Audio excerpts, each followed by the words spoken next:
Hey, what's going on? Jake here with Uncommon EDC, and today we're checking out the Going Gear Premium EDC Club subscription for October 2023. Now, this subscription has two tiers: the standard, which is $60 a month, gets you 2 to 5 EDC items each month, and the premium, which is $140 more, $200 total. Gets you everything in your standard box plus 1 to 2 what they consider to be premium EDC items. So already have everything unpackaged, so we can jump right into taking a look at it as usual. Gonna get this out of the way. Worth noting, this is a stand-in. You're gonna get it in a bubble mailer like they've been doing lately. They did not return back to those boxes. And so you can see the sticker in the background is our sticker for this month. They have a few that they cycle through. This is one that I really like the design of. But as usual, we'll work our way through the standard box, least expensive to most expensive, before jumping into that premium. First item is the Nite Ize RFID blocking wallet / multi-tool. You can see I already have a couple mock cards in there, 4 total at this point. It can fit a bit more than that. But we'll get this down, as well as the packaging, which we'll look at for some of the tool breakdown while we read that letter. Now, this is valued at $12. And it says, "We think this makes a great backup wallet or wallet to carry some extra cash and cards in. It's a wallet, multi-tool, RFID blocker or blocking protector, all rolled into one. It features 10 different tools integrated into its compact, heat-treated stainless steel plates held together by the high tensile cash strap." And so I think they kind of nailed it with the description of this one. This, for me, is really a backup to a backup. As far as wallets go, as far as multi-tools go, for a couple reasons. One is it's not necessarily my favorite style of wallet. I've used this type of wallet in the past. Not always my favorite. I do prefer just a standard card holder wallet or even a bifold. And these are fine. Some people do prefer these. And so I think that's okay. The reason I think a bit more of a backup to a backup is you can't use a majority of these tools with the cards still in the wallet. And I don't really want to take my cards out of their wallet, set them down while I'm using a screwdriver or a bottle opener or really anything else. It just seems like it's asking to lose your credit cards while you're, maybe frustrated working on something with a screwdriver that's not your standard format screwdriver. I think these are fine as a backup, but not necessarily my first choice for these type of tools. Now, it's worth noting that I think Nite Ize makes some pretty good products overall. I have some of their other products that I'm very happy with, so not a knock on that. Just for me, not necessarily something I'd consider as a primary wallet. But we'll take a look at the backside of this first and the listing of tools. So we have our flathead screwdriver, and these are all labeled with a laser etch on there. We have our nail removing notch. We have our Phillips screwdriver, which it doubles as a tape cutter. Underneath that cast strap, we have some standard wrenches, a bottle opener towards the top, and that main flat edge as a scraper. And you can see it is shaped as a scraper. There's a little bit of an edge there. Flipping it around to the other side, we have our metric wrench, our card slide, which is how we can get those cards in or out. That does seem to work pretty well overall. Then we have a protractor as well as an inch ruler on this side, millimeter on the opposite side.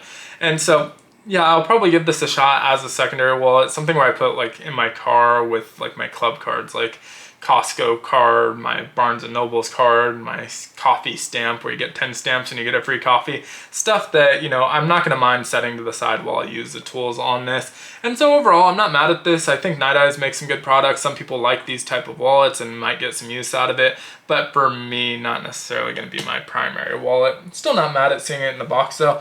But one of only 2 items in our standard box this month, and I'm very excited about this second item, which is the Wuben X3, their light oak owl. And so what you're seeing here is actually the charging case or carrying case for it. You can see it's currently charging at 90%. And this is a case that has a 3000 milliamp battery. And so that's separate from the flashlight battery. So you can bring both these fully charged and without a cable, throw your flashlight back in here, use that battery to recharge it, which I really like. Very similar to like our Olight Baton series that has that same charging case.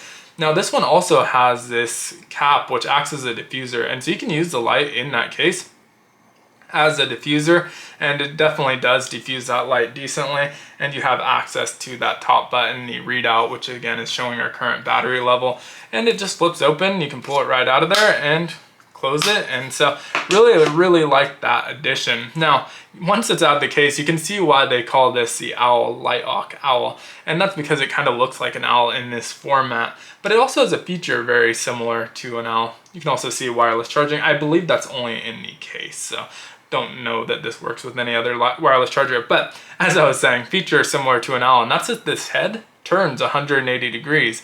And so it goes from a front-facing flashlight to a standard orientation flashlight just by turning that head. You do have to remember which direction it rotates. It does not rotate either direction, which makes sense, but definitely worth noting that you want to remember which direction it rotates if you want to switch that. I think that's a really cool feature because it allows you to use this in either format. And that pocket clip, although a single direction pocket clip, kind of acts as a two-way pocket clip because of the head turn. So in this format, it's going to be facing forward. You can put it on like a bag strap sideways. You can put it in a front pocket, on a lanyard, on your neck, and have it being facing away from your body. But if you want to put it on your hat or just hold this like a normal flashlight, you just turn that around. The pocket clip obviously stays the same, but is now one that will fit on the bill of your hat with the light facing forward still. And so I think that's a really, really cool feature. And aside from the charging case, which is a cool feature, the turning head also has two different types of light. And so we'll go through the different modes it has. I haven't read all of the instructions, but I think I found all of them. Actually, I haven't read any of the instructions, to be honest, but again, I think I found them. And so 4 clicks gets you out of lockout mode. It does ship in lockout mode. The single click gets you into the last mode that you were using, which I guess for me was 50 lumens, but when you get it, it's going to go into a single lumen mode, and you can see that's level 1, still has that battery indicator. Now this looks pretty dull in this lighting, but it is decent in a dark room, and that's going to be true for all of these lighting modes since we're pretty well lit up here. You can see the digital display here that tells you your mode. First flashlight I have that has that feature, so I think that's really cool. Holding it will cycle us to our next mode, 50 lumens, level 2. Hold it again to 150 lumens, level 3. And it's worth noting it does have a memory mode, so single click goes back off, and then I click it again, we go back into 150 lumens, and then if you hold it, it will cycle through. And so I think that's a really simple operation, which I like. Now double clicking it gets us into a turbo mode, 700 lumens, and it just says turbo. There's not levels to this, it's just a single turbo mode. Still have our battery, and you can click it to turn it off, or just hold it and it will go back into 1 lumen mode and cycle through like you normally would.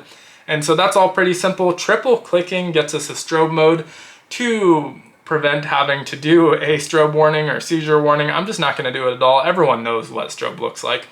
Quadruple clicking gets us into lockout mode, and then holding the button, and I'll turn it on just real quickly so we can see this whole time we've only been looking at this left light. If we turn it back off and hold the button, you'll see that we're using that right light, which is a red light. So single lumen or level 2 is 80 lumen, only 2 levels on this one, which is plenty.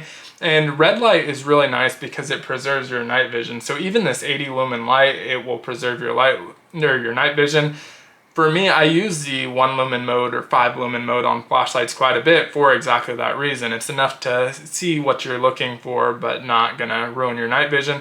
But with this one, you have a much brighter light that also isn't gonna ruin your night vision.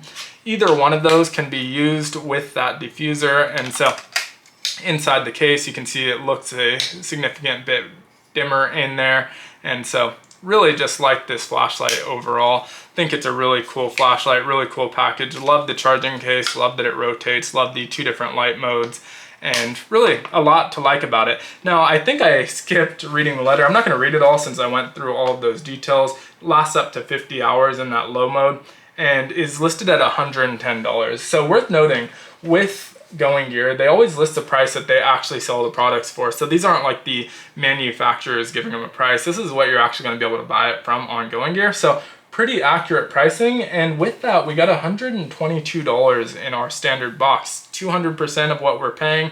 Really, really happy with that value this month, and also obviously pretty excited about this flashlight. One other thing worth noting, comes with this little wrist lanyard that doubles as a charging cord. So you can just pull these out and you can see it has that USB-C chargers. Now, there's also an adapter on the side that you can flip out if you want to connect it to your iPhone. It does have the Apple charging port there, and so really nice option. I'm probably not going to put this on the case, honestly, because I don't use my flashlight that often throughout the day, that having the full charge on the battery, full charge on the case, I'm likely to need to charge it again, but I do think it's kind of a cool feature. Now that was everything in our standard box. If I were a standard member, would be very happy with this one. Love to hear your thoughts, but let's dive into the premium. And so we got one item in our premium box from Bestech Knives. It does come with a box, but I thought I'd show the case. Comes with a cleaning cloth, a sticker, and the knife itself. So the knife this month is called the Bestech Sin and valued at $279. Really, really cool looking knife. You can see black micarta, titanium bolster here. Thumb hole deployment. I have a little bit of a hard time finding the right position. I'm sure I'll adapt to it. This just came in today, but it does flick open pretty easily once you get your finger in that right position. Nice thin hollow grind on here. Really interesting blade shape. We obviously have a cleaver blade shape, but these weird cutouts on the top where your finger lands, but I think also just kind of for stylization. Pretty mid to large size knife, frame lock, and Elmax steel on there. Nice action on it. Really cool knife. Bestech makes some great knives. Let's actually read for the additional details on this one. So Bestech Sin valued at $279. So medium-sized folding knife with a sophisticated design that's perfect for an evening out. Features a 3.57-inch cleaver-style blade crafted from Elmax stainless steel, making it ideal for various slicing and chopping tasks. It has a frame lock with micarta handles, titanium bolsters, tip-up carry position, and weighs slightly over 4 ounces. So a little bit on the heavy side, but doesn't feel extremely heavy for its size. Obviously that Elmax steel. Now I don't know if I'd consider this a gentleman's knife, so to speak. I do love the look of that black micarta and the titanium. I think that does lend itself well to a gentleman's knife, but the blade shape, that unique styling on the back, does make it look a little bit more aggressive than I typically think of when I think of a gentleman's knife. But overall, I really think this is a pretty cool knife. You can see that titanium pocket clip. The frame lock is covered by a micarta inlay, and so it acts more as a liner lock, but technically is a frame lock here. And pretty sterile overall. Basically nothing on that blade except for the obviously shape here, the jimping, which is a little bit wider apart, a little bit deeper. Pretty effective. I complain a lot about smaller jimping, but this actually is pretty effective. You can see hidden on the back here, we have that Elmax text, and so of course they want to put the steel on there, and so don't mind the placement of that whatsoever. And then the only other branding we have is that pivot Bestech with their logo there, Bestech Knives, and so pretty sterile look overall. I think a really cool looking knife. I love that blade shape. I think it's very cool. You can see I'm still struggling with that thumb hole. I'm sure I'll get it down after I've had it for a few days, but really love that blade shape. Like I said, nice hollow grind. You can see that still has those belt lines on it, but stone wash finish at the top of that. And so super happy with this. Now, when we're talking value, this was at $279. We combine that with our standard box, which was $122, and we have $401 for a box we paid $200 for. So can't beat that value-wise. Now, value isn't everything if you don't like all of the items. I'd say 2 of the 3 knocked it out of the park. And the other item I'm not upset with. It's $12, can't complain that much. Honestly, the value was so high this month, it seems like they just had to put something in there because they say 2 to 5 items for your standard box, but they valued this at the $110. So that's already more than we get some months. And so no matter what they put in there, I probably would have been pretty happy with, but this is a okay item and we'll see how it goes. It'll be fun at least, I guess, to test it out, but overall, super, super excited about this box. I think one of the best boxes we've gotten in a very long time, if not in the conversation for some of the best boxes that we've received. So definitely excited to see how they follow this up next month. They made it very hard for themselves, as tends to happen when you get these really strong months. It's pretty easy to be let down the following month if it's not as strong, but really happy with what we got, and so definitely want to keep it positive in that sense. But would love to hear your thoughts down in the comments of this video, what you thought of each of the items, which ones are your favorite, how you felt about the overall package, and anything else you'd like to comment. But thanks so much for watching. Be sure to like, comment, subscribe, hit the notification button if you enjoyed this video, and as always, hope you have a great one. Take care.